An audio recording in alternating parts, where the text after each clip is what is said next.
What's up, guys? Fishing Rainbow Dave Rollerson. I was just explaining in the last video about a safety check. Well, what happened was I let this thing sit for about 11 months. We got really busy.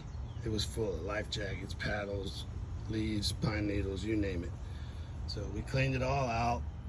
I ordered new lithium batteries for the trolling motor, and I knew I didn't want to crank this thing up and put bad fuel through it. So I cleaned out the gas tank.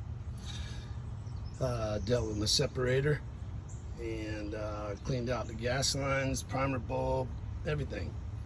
Took off the to get to the bowl is not easy on these the way they're set up, so you got to take top off to get to the intake and the choke.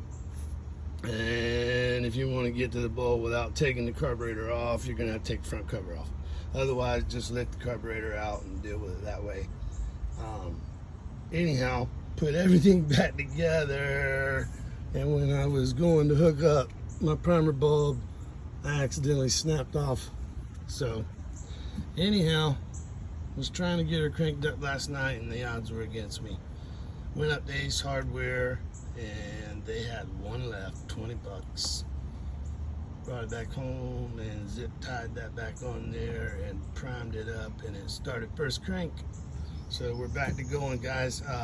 Just wanted to do this video. I had a hard time finding any videos on the 23 horse and where the drain was, or how to access the drain plug the easiest, and nobody wants to tell you.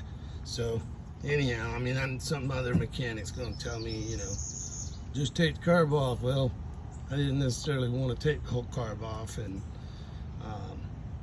if there's another way to get in there with a specialty tool, I don't know. I'm not a mechanic. But she's back to running. Clean your fuel lines out before you crank your motors when they have sat that long. You'll save yourself a lot of repair bills. Fishing Rainbow Dave, like and subscribe.